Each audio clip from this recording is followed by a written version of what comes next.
말씀의 제목은 따라하겠습니까? 살리는 사람 유다. 자, 오늘 설교 말씀은 제가 원래는 낮 예배 때는 이런 말씀을 증거하지 잘 안 하려고 그래요. 왜냐하면 이 속에는 우리가 고민할 것도 많고, 그러나 오늘은 우리 한마음교회 성도분들이 여느 교회와 다르게 믿음이 없는 분들이 아니기 때문에 오늘 말씀을 충분히 소화하고 또 기도할 제목으로 삼을 수 있기에 이 말씀을 함께 나누기를 원합니다. 자, 제목을 다시 한번 따르겠습니다. 살리는 사람 유다. 자, 사람을 살렸다는 거지요. 오늘 말씀을 함께 나눠보겠습니다.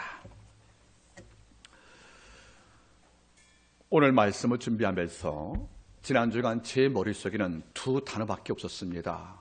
하나는 마스크, 또 한 가지는 활명수입니다. 자, 이게 무슨 말일까? 저는 미세먼지가 그리 심한지 몰랐습니다.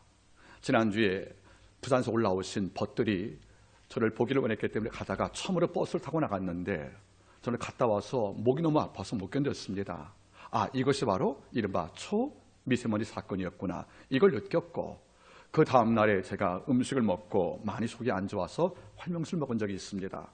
자, 그런데 놀랍게도 이 마스크와 이 활명수, 바꿔 말하면 미세먼지와 활명수, 이 두 단어가 제 마음에 강력하게 어떤 감도로 임했습니다. 자, 먼저 미세먼지를 보지요. 여러분들 근래 제일 큰 욕이 뭡니까? 저 미세먼지 같은 사람 같으니 이게 제일 큰 욕이란 말이에요. 이런데 근래 한 일주일간 하늘이 안 보였습니다. 그래서 많은 사람들이 너무도 속상했고 많은 정부에 항의를 했지만은 뚜렷한 답이 없다는 것이 바로 현실 아니겠습니까? 일본은 이런 모든 미세먼지 발원지가 중국인데 왜 우리가 항의 못하냐고 한번 따지니까 중국이 어깨 힘 딱 주간 말에 뭐죠? 과학적 증거더라고요. 우리 아무 말도 못했다는 거지요. 그럼 여러분들 미세먼지가 중국발 원인인 것을 우리 분명히 압니다. 이런데 우리는 오랜 세월 동안에 준비하지 못하는 거예요. 반론 제기할 만한. 그래서 우리는 입을 꾹 다물고 있습니다. 분명히 말씀을 드리지요. 미세먼지는 중국발이 맞습니다. 그 이유를 제가 설명해 드리겠습니다. 기업이 성장을 해서 공장을 짓고 물건 받으려면 여러분들 전기와 열이 필요합니다. 이른바 에너지를 태울 수 있는 불길이 필요하지요. 이런데 이제까지는 전기와 석탄하고 했다는 거예요. 이런데 석탄 수입이 만만치가 않습니다. 그리고 또한 전기로 우리가 쇠를 녹이고 물건 제조할 때 전기비용이 엄청나는데 이제껏 아시아에서 인도와 중국이 공장을 제일 많이 짓는 국가로 분리받았다는 거예요. 이런데 석유 비용이라든가 또는 석탄들, 또 전기 비용이 엄청나게 국가의 예산이 나가니까 인도와 중국이 장기를 쓴 겁니다. 어떤 것이냐면 여러분 원유 있지 않습니까? 이 원유를 정작은 남은 찌꺼기가 있지요. 이것이 바로 우리가 페트코크라고 합니다.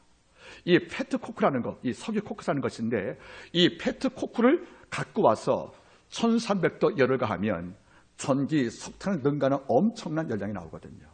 이러니까 중국과 인도가 전 세계에서 환경 오해 때문에 안 쓰는 이른바 페트코크라는 그 석유 찌꺼기를 인도와 중국만이 수입을 하는 거예요.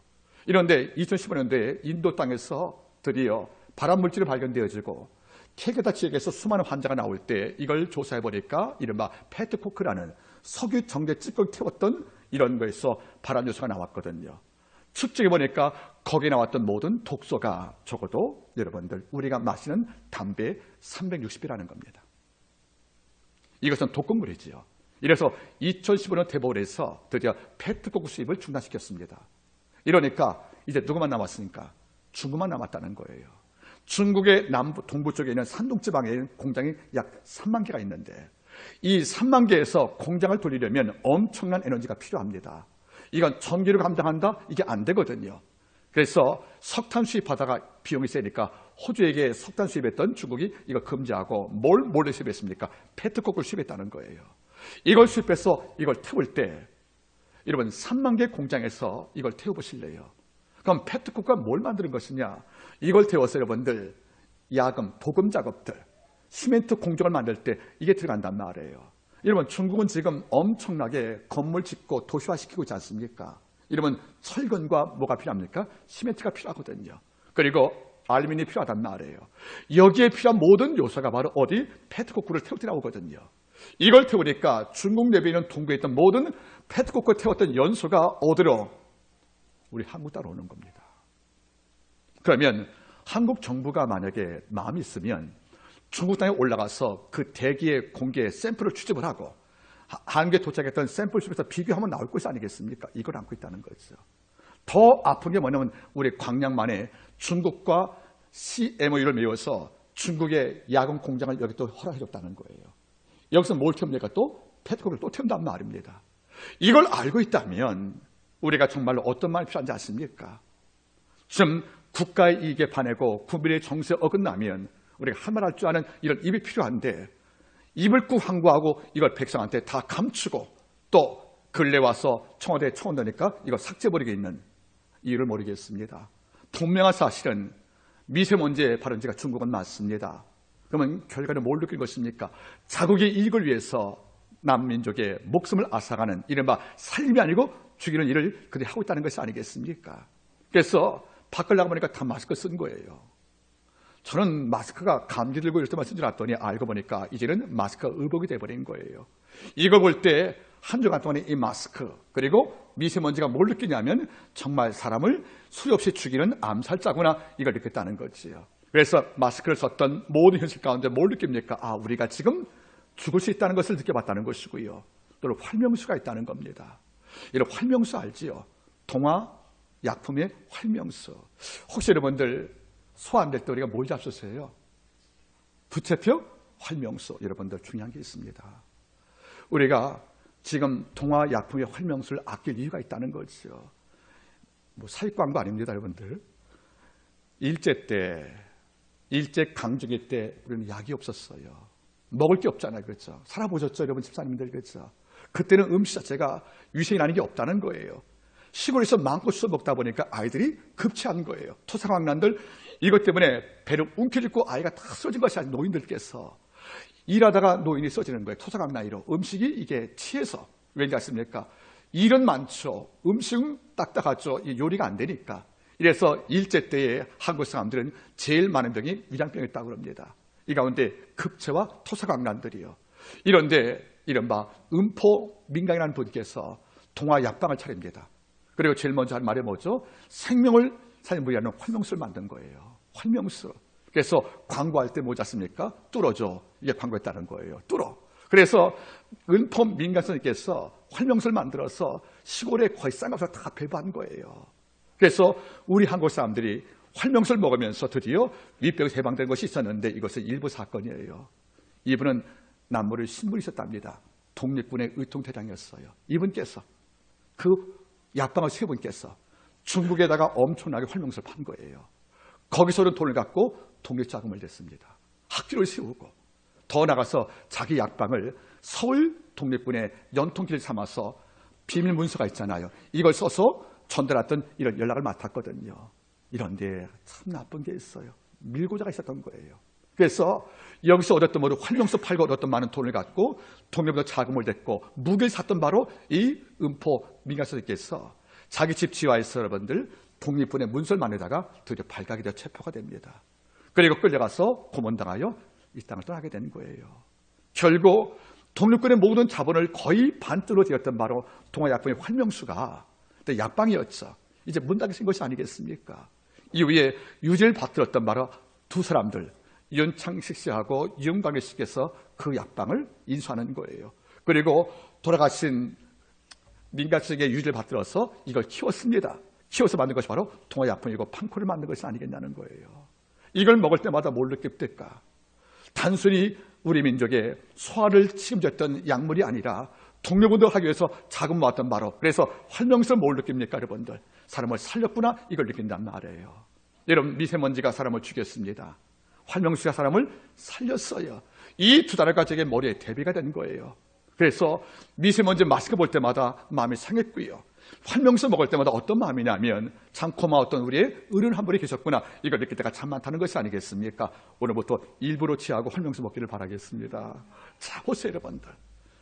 이 땅을 살 때 제일 귀한 게 뭐겠습니까? 사람을 살리는 겁니다. 사람을 살리는 삶을 산다는 것보다 귀한 게 없다는 거예요. 여러분 상해 유독카드에 나온 글을 인용하지요.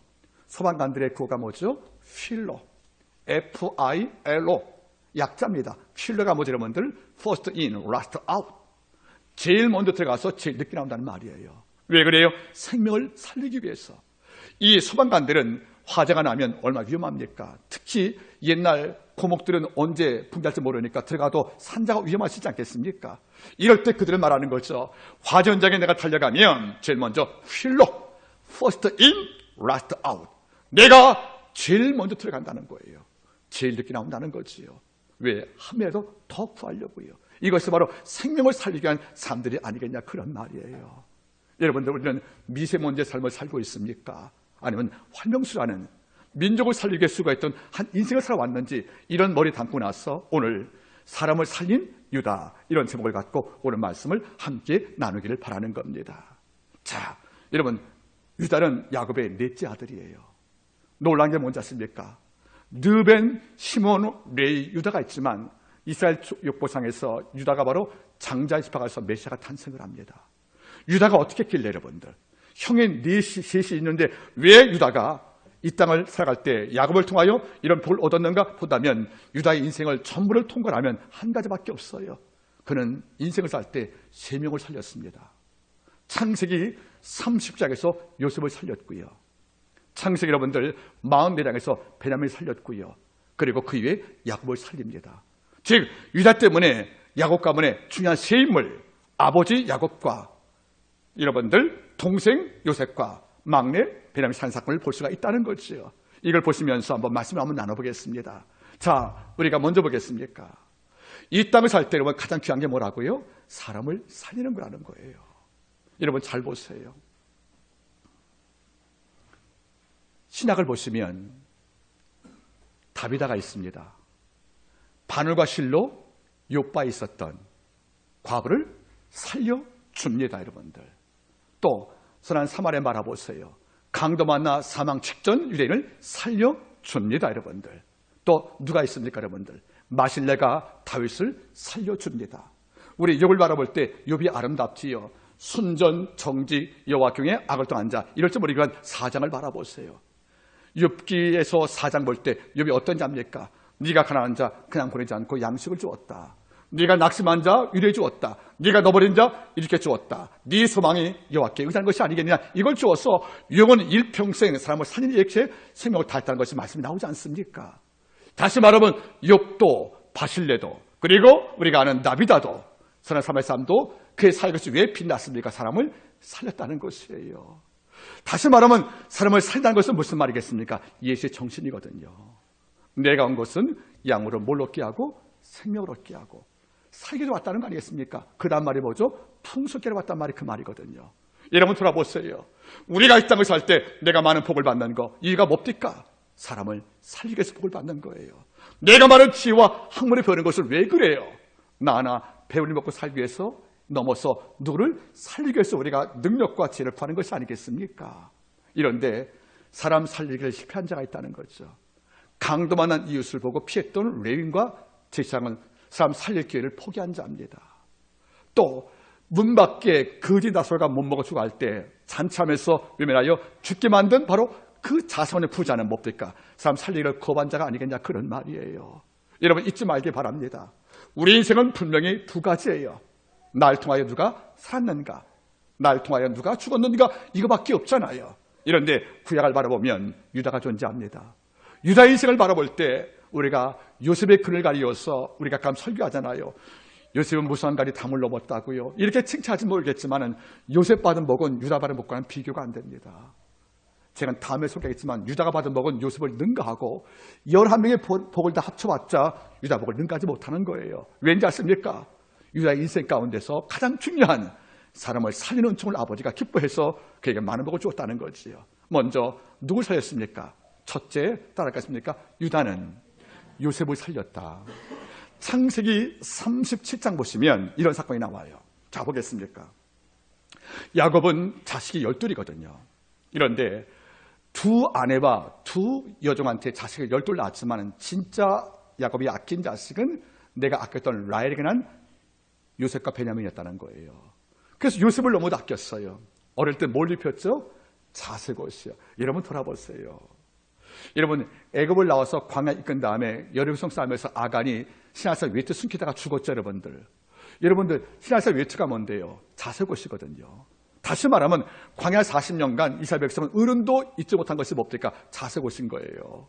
그런데 여러분들 이때보다 한참 과거에 야곱 당시의 자색옷은 너무 귀한 거 아니겠습니까? 이걸 누구만 입혀줬다는 거예요? 요셉한테만 채색옷을. 이러니까 평소에 양갈이 뜯어가지고 입었던 형제 바라볼 때는 요셉만 채색옷을 입은 거야. 색깔 있는 옷들을. 이게 뭐죠? 아버지의 편의 상징 아니겠냐는 거예요. 이러니까 형들 요셉이 미웠다는 거예요. 이런데 사랑을 받는 요셉 때문에 미우고 있겠지만 또 한 가지가 뭐죠? 요셉은 형과 어울릴 때 형들이 뭐 잘못하면 쪼르르 가서 아버지한테 일러 바친 거예요. 이러니까 아버지가 책망할 때 보니까 모든 정보가 누가 들어갔습니까? 이 막내 요셉이 일러 바친 거니까 이게 미움이 심했다는 거죠. 이러다 결정적으로 야곱이 뭘 꿨다는 거예요. 꿈을 꿨대요. 하늘의 별이 꾹뻑철하고 땅에 폈다니 이라철하는. 이게 뭐죠? 우리의 절반은 높은 죄 안다는 말 아니겠습니까? 혈통으로 11번째 아들이 아버지하고 어머니하고 우리 형제가 저를 받는다? 이건 용납이 안 되는 거예요. 그리고 이 꿈은 망사인 거예요. 이러니까 꿈 사건, 채색옷 사건, 그리고 또 아버지 앞에서 내 허물을 일러 바치는 밉둥이 이런 요셉. 이것 때문에 형들 마음을 끓고 있다는 것이 아니겠습니까? 이런데 37장을 보시면 드디어 요셉을 놔두고 10형제가 드디어 헤브론 땅, 여러분들 세겜 땅, 도한 땅을 거치면서 양을 방목하는 걸 봤을 때 야곱이 위험하니까 동생을 보냅니다. 가서 형의 안부 좀 알아오라고요. 그래서 도시락을 싸고 요셉이 찾아가니까 처음은 헤브론 땅 가니까 형이 없어요. 다음에 세겜 땅 가니까 형이 또 없어요. 물어보니까 도란 땅에 있다는 거예요. 이 거리가 멉니다 꽤. 이 멀리 가서 아버지 부탁이니까 가서 형하고 쫓아가는데 형들이 양 키우다가 요셉이 달려오니까 뭐라고 그래요? 저기 누가 오는도다? 저기 따라할까요? 저기 꿈꾸는 자가 오는도다. 이건 욕인 거예요. 평소에 꿈을 꾸면서 우리가 너한테 절하기를 바래? 이런 분노가 있으니까 그 다음 말이 뭐죠? 우리가 저를 죽이자 하고 서로 의논하니 이런 말이 나오거든요. 이게 아버지가 없으니까 동생을 죽이겠다는 거예요. 무섭지 않습니까? 아무리 배란 동생이지만 동생을 사랑한다는 것이 뭡니까? 무슨 일 아니겠어요? 이것도 모르고 요셉이 왔다는 거예요. 인사하고 도시락을 다 줄 때에 형제하는 말이 뭐죠? 저 구덩이에 던져버리라고.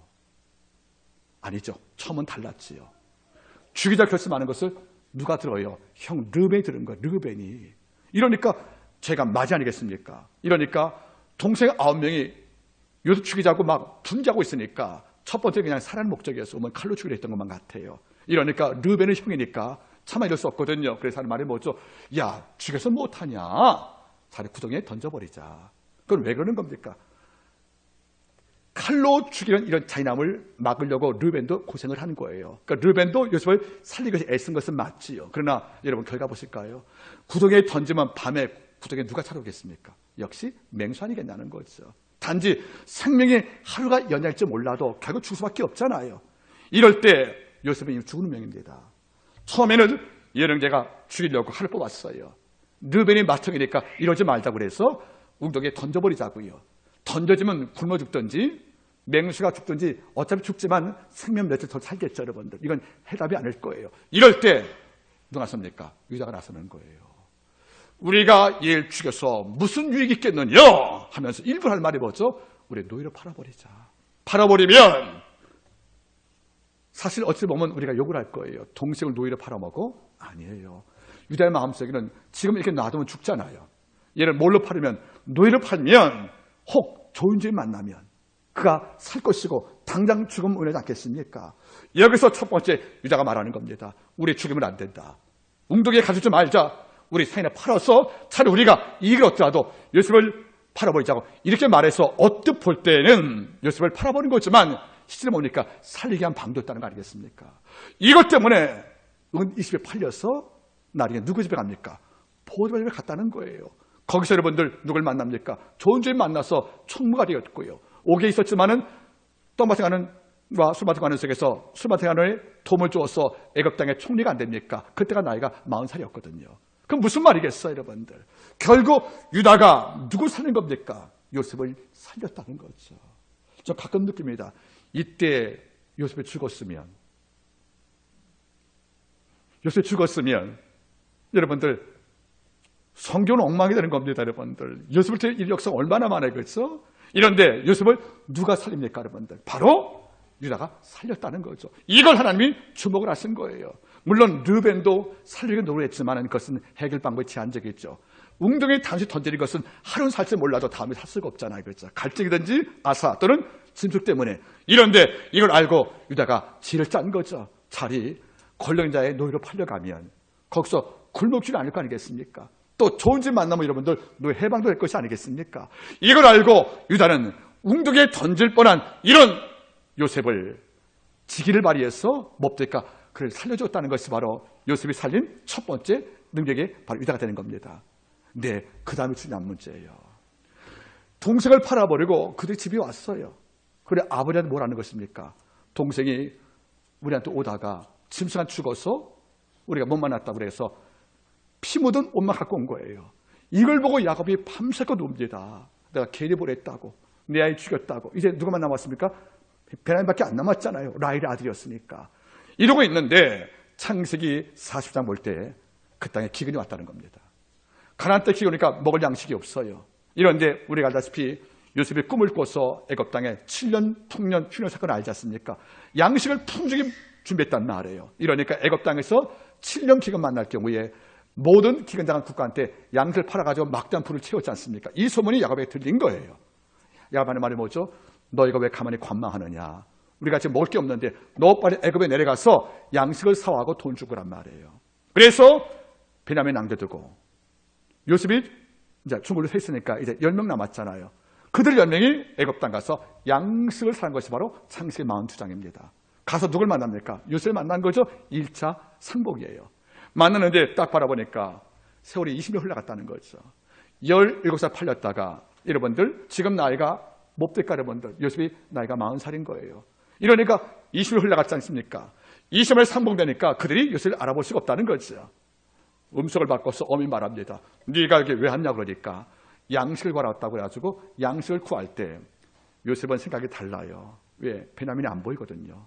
혹시 이 형들이 나도 죽이더니 내 동생 죽인 것이 아니야? 이게 궁금한 거예요.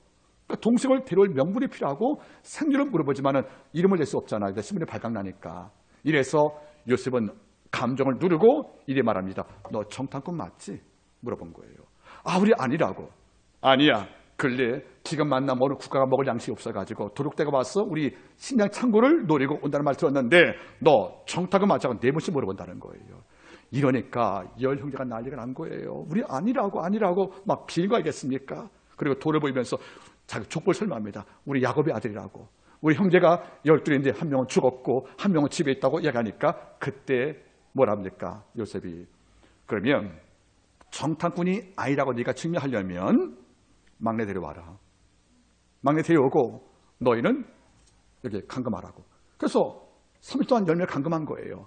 감금한 다음에 3일 후에 한 명, 시몬, 둘째 아들을 폴보를 삼고 다 보내버립니다. 여러분 이해할 수 있겠습니까? 지금 요셉은 동생 베냐민도 혹시 형들이 내 핏줄이니까 죽이지 못한다는 마음을 가진 건데 동생의 안부가 궁금한 것이 아니겠어요? 그래서 하는 말이 뭡니까? 너 동생을 데려오지 않으면 너 지금 못 간다고. 이러니까 10명이 지금 난리가 나는 거예요. 이거 어떡하느냐? 이러다가 한 형이 말하는 거죠. 우리가 과거에 요셉 죽인 걸 아버지가 징계하는가 보다. 우리가 20년 전에 요셉을 죽였는데 그 죄를 아버지가 지금 묻는가 봐. 왜? 이건 말이 안 되잖아요. 그렇죠? 여러분들 이런 까닭에 백성이 우는 거죠. 울 때 3일 동안 감금했다가 4일 만에 부릅니다. 불러가지고 시몬 너희로 오라고. 얘를 감옥에 가둬버리고 9명을 돌려보내는 거예요. 동생들이 오라고. 그리고 쌀을 주고 그들이 쌀 살 때 돈 줬지 않습니까? 이걸 또 몰래 돈짜리 넣어둔 거예요. 그래서 그들은 뭡니까? 시몬이 볼모가 되고 9명이 집을 돌아갈 때 마음이 무거운 거죠. 왜? 동생을 데려와시켰으니까 가면 사는 말이 없을까? 우리가 요셉을 죽여서 하나님이 징계하신 거 하고 회개하고 있는 거예요. 이러고 객점에 드는 거예요. 길이 머니까 가서 자료를 보니까 돈이 또 나오네요. 이러니 큰일 났네요. 우리가 돈 가지고 사왔네. 이러면 그 주인이 우리 가만 안 둘 거 아니겠습니까? 이러니까 난리가 나는 거죠. 그러니까 또 말하는 거죠. 이게 다 요셉에게 행한 죄 때문에 또 징계받은 거라고 아멘 울면서 야곱을 찾아갑니다. 아버지가 어떻게 하느냐고 막 울고 있으니까 드디어 야곱은 땅을 치고 우는 겁니다. 요셉도 잃어버리고 오기는 시몬이 갇혔고 이제 베냐민 데려오라고 내가 자식 다 잃어버렸다가 야곱이 통곡을 하네요. 이 순간 뭡니까 여러분들 백성들과 그 가족은 고통에 빠진 거죠. 이런데 양식이 다 떨어진 거예요. 이제 아버지가 부릅니다. 양식 사와라 그러니까 형제 못 가는 거 아닙니까? 동생을 데려갈 건데. 그러니까 우리 동생 안 데려가면 못 갑니다. 그러니까 아버지 야곱이 하는 말이 뭐죠? 베냐민 못 준다 이거죠. 얘 또 죽이려고. 그러니까 아버지하고 아들 사이에 갈등이 오는 거예요. 아들들은 양식을 사면 누굴 데려가는 것입니까? 베냐민 데리고 갈 수밖에 없다는 거죠. 애굽 사람한테, 요셉한테. 근데 아버지는 요셉이 죽었잖아요. 그러니까 혹시 베냐민도 위험하니까 안 놓는 거예요. 그러니까 르벤이 와서 부탁하면 장남이 와서 아버지 제가 말입니다. 제 두 아들이 있는데 제가 만약에 베냐민 데려가서 못 데려오면 아버지 내 세계 죽이십시오. 이래도 아버지는 반응 안 하는 거죠. 내가 너 어떻게 믿어? 이래서 양식을 또 안 사오는 거죠. 계속 굶어 죽고 시몬은 갇혀 있고요. 이런 어려움 당할 때 유다가 등장합니다. 아버지, 제가 베냐민 데려갔다 오겠다고. 저 못 믿으시냐고. 제가 만약에 베냐민 데려가서 걔 죽으면 제가 대신 죽겠습니다 하고 아버지 설득을 하는 거예요. 이러니까 르벤은 내 두 자식을 맡길 테니까 아버지 베냐민 주세요 해도 야곱이 허락하지 않았잖아요. 유다는 믿은 거죠. 그래서 드디어 보내면서 야곱은 인생산 노인이니까 맞아요. 애굽 땅이 없는 수많은 곡식을 다 준비해서 아몬드가 준비해가지고 보내는 거죠. 이거 가서 선물 주라고 주면서 돈 2배 넣는 겁니다. 너 그때 가져온 쌀값 그리고 지금 사올 돈 이거 줘가지고 보낸 거예요. 그리고 다시 44장에서 오늘 등장하는 거죠. 2차 드디어 상복이 시작된 거예요. 그럼 어떤 마음이겠어요? 시몬은 갇혀있지요. 여러분들 그 요셉이라는 그 왕은 사실 우리가 그걸 모르는 거니까 우리 첩자로 몰아갔지요. 또 나올 때 내 주머니에 쌀 산으로 또 들어있죠. 이러니까 이제 가면 전부 다 죽거든요. 가서 그게 조아린 거예요. 근데 요셉이 딱 바라보니까 첫 번째 왔던데 없던 청년이 와 있거든요. 20살짜리 누굽니까? 베냐민인 거예요. 이걸 보고 요셉이 나와서 우는 거예요. 내 동생이 살아있구나 하고 울면서 나왔다가 하는 말이 뭐죠? 내 집을 오라고. 집을 데려간 거예요. 그러니까 이 사람들이 겁먹은 거죠. 이제 집 데려갔으니까 몰래 죽이려고 하는 것이다 하고 갔는데 청지기가 다 몸을 닦아준 다음에서 곡식을 주면서 오늘 44장 요셉이 계책을 짭니다. 그에게 쌀도 주고 부대에다가 곡식을 놔주되 갈 때 거기에다가 돈도 넣어주되 내가 썼던 은잔 넣어두라는 거예요. 근데 은잔 누구한테? 베냐민에게. 넣었는데 쌀을 산 거란 말이에요. 그죠? 갖고 돌아가다가 가서 보니까 요셉이 시킨 거죠, 여러분들. 쫓아가서 한번 뒤져보라고. 막 뒤져보니까 뭡니까, 여러분들? 너희가 내 주인이 이렇게 돈도 주고 쌀도 주고 집에서 선행 베풀었는데 네가 감히 주인이 아끼는 은잔 점치는 돈으로 훔쳐갈 수 있겠느냐고. 그러니까 19아들이 우리 그런 적 없다고 하고 포르풀이라는 시몬도 그렇고 여러 형제가 결백을 시작할 때 뒤져보니까 하는 말이 뭡니까? 은잔 나오는 그놈은 내가 죽일 거라고 이야기하니까 우리는 자신 있지 않습니까? 그럴 일 없으니까 뒤져보니까 은잔이 누가 나온 겁니까? 베냐민 부대에서 나온 거예요. 이러니까 이제 베냐민은 꼽자 죽게 생겼네요. 그래서 여러분들 할 말이 뭐죠? 그러면 죽는다고. 이러니까 이 끌려왔던 이 형제 10명이 기가 막힌 거예요. 자, 여기서 이제 중요한 문제가 나옵니다. 요셉을 이날 죽였잖아요, 이 사람들이요. 동생 베냐민이 지금 죽을 줄 알겠습니까? 은잔 나왔으니까. 이럴 때 요셉은 일부러 한 겁니다. 나를 준 것처럼 너희가 베냐민이 위험당할 때 나머지 9 형제가 과연 목숨을 다하여 내 동생 시킬 것인가? 이걸 보고 싶었다는 것이 아니겠어요? 이런데 르벤은 아까 뭐라 했습니까? 베냐민 위험당할 때 내 두 아이 죽이려 했단 말이죠. 그런데 베냐민 입을 꾹 다무는 거예요. 겁나서. 이럴 때 누가 등장합니까? 잘 보세요. 44장 30절 유다가 말합니다. 뭐라 합니까, 여러분들? 44장 30절 아비의 생명, 야곱의 생명과 이 아이 생명이 서로 결탁되어 있습니다. 이제 내가 주의 종 우리 아비에게 돌아갈 때에 이 아이 베냐민이 우리 함께 하지 않으면 우리 아비 야곱이 아이 베냐민 없음을 보고 죽겠습니다. 이같이 되면 종들이 주의 종 우리 아비의 흰머리로 슬퍼 죽게 만들 것이니까 주의 종이 내 아비에게 아이를 담보하기를 내가 이를 아이를 버리고 데려오기로 돌아가지 아니하면 영의 아버지께 죄를 지라 하였사오니 청컨대 주의 종 즉 유다인 제가 이 아이 베냐민 대신하여 있어서 주의 종이 되게 하시고 이 아이는 형제와 함께 아버지께 돌아 올라가기도 하십시오. 이렇게 말한 거예요. 르벤은 아까 뭐라 했습니까? 장담은 내가 베냐민 되지 못하면 내 두 아이 죽이라고. 이렇게 만말했던 르벤이 입을 꾹 다물어요. 이럴 때 누가 등장합니까? 바로 유다가 등장합니다. 요셉을 아직 모르잖아요. 동생인지. 주의 종이 할 말이 있다고. 그런데 참 말이 멋있어요. 이렇게 말을 부탁합니다. 참 유다가 지론자예요. 여러분들 18절 볼까요, 여러분들? 유다가 그에게, 그가 누구죠? 요셉이에요. 유다가 그에게 가까이 가서 가로되 내 주여 원컨대 종으로 내 주의 귀에 한 말씀만 구하게 달라고 부탁하잖아요. 얼마나 이게 정중한 말입니까? 네, 주여 하고 요셉을 주로 인정합니다. 그리고 내가 이 부족한 종이 당신 귀에 한 말씀만 알겠다고 겸손히 말하잖아요. 여러분, 한 말씀 알겠다는 말이 뭐죠? 내가 당신께 주냐면 한 마디만 고백할 텐데 하고 부탁하잖아요. 이런 겸손한 말이 뭡니까? 보세요, 여러분들. 우리 아버지하고 이 베냐민은 한 몸입니다. 왜? 누가 죽었으니까 과거에? 요셉이. 이제 얘가 죽으면 우리 아버지 죽습니다. 이래서 내가 쌀 벌어올 경우에 내가 부탁을 했나이다.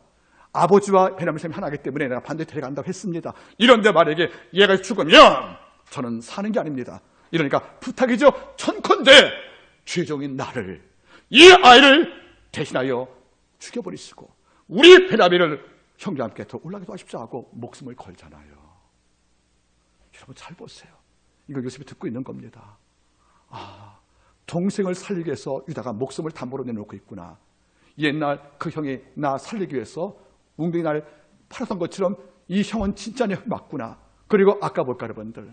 아까 베냐민이 발각되지 않습니까? 그렇죠? 그러면 옛날같이 요셉 미워했다고 치면 9형제 그냥 갔을 거예요. 야곱한테. 그렇죠? 근데 돌아왔잖아요, 여러분들. 왜? 베냐민을 살리기 위해서. 이러니까 형제의 벼랑을 안 거는 거예요.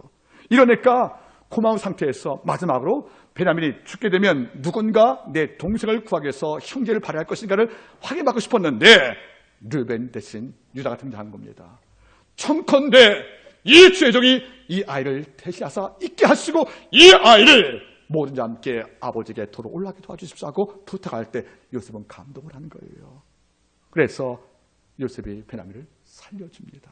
그러면 유다가 누굴 살린 거예요? 처음에는 요셉을, 두 번째는 베냐민을. 그럼 여러분들 요셉과 베냐민이 뭡니까? 야곱이 아낀 라헬의 두 아들 아니겠냐는 거예요. 결국 베냐민이 죽었으면 누가 죽어요? 사실은 아버지 야곱이 죽잖아요. 얘가 돌아가니까 아버지가 산 것이거든요. 그럼 뭘로 기르겠습니까? 이 유다는 자기의 헌신과 진심을 통해서 누구를? 요셉을, 베냐민을, 야곱을 살린 자 아니겠습니까? 이런 자기 때문에 그가 모세가 야곱이 임종할 때 뭐라 볼 것입니까? 유다는 형제의 찬송이 될지다 고백하고요. 이런 놀라운 복을 받는 거잖아요. 그리고 그 복 때문에 유다가 뭡니까? 이스라엘의 동쪽 지파가 되어서 성막 운비할 때 맨 앞에 섰고요. 이 땅에서 유다 지파에서 예수가 탄생하는 놀란 계보, 이 가면서 나이 나는 놀란 복이 된 것이 아니겠습니까? 자, 제가 왜 이 긴 설명을 다 했습니까? 유다는 어떻게 보면 요셉에 가려져서 별로 우리에게 주목하지 못하지만 냉정히 따지면 요셉 받은 복을 합쳐도 유다에게 안 됩니다. 그가 창세기 49장에 받은 복을 보면 요셉 복과는 비교가 안 될 만큼 왜 복을 받습니까? 그는 일평생 요셉을 살리기 위해서, 그리고 베냐민을 위해서 자기 목숨을 내는 만큼 사람을 살리기 위해서 전부를 다했던 이런 아름다움이 여기 존재한 것이 아니겠습니까? 바로 이것입니다. 유다는 활명수와 같은 삶을 살았다는 거예요. 사실 지금은 소화불량이 별거 아닐 거예요. 그 당시 이제 때는 여러분들 다 죽었거든요. 숨 막히니까 여러분들. 간장을 먹었대 그 당시에요. 소화가 안 되니까 간장을 먹었대요. 이러면 그러면 안 되잖아요. 우리 왜? 의학 지식이 없으니까. 이럴 때 뭘 만들어요? 활명수. 이걸로 살림을 주었잖아요, 우리에게. 마찬가지입니다. 유다가 어떤 시겠습니까? 미세먼지가 아니고 할 수 있으면 내 목숨을 담보로 주어도 우리 아버지가 아끼는 요셉, 내 아버지가 아끼는 바로 베냐민을 살리기 위해서 나를 담보로 삼고 날 총을 삼고 이 아이를 살리고 삶을 살릴 경우에 이걸 야곱은 지켜봤고 하나님은 지켜봤고 그에게 아낄 복이 없다고 말씀하는 것이 아니겠습니까? 바로 이것입니다. 유다 그의 뜻은 하나님을 찬송하다 그런 뜻이에요.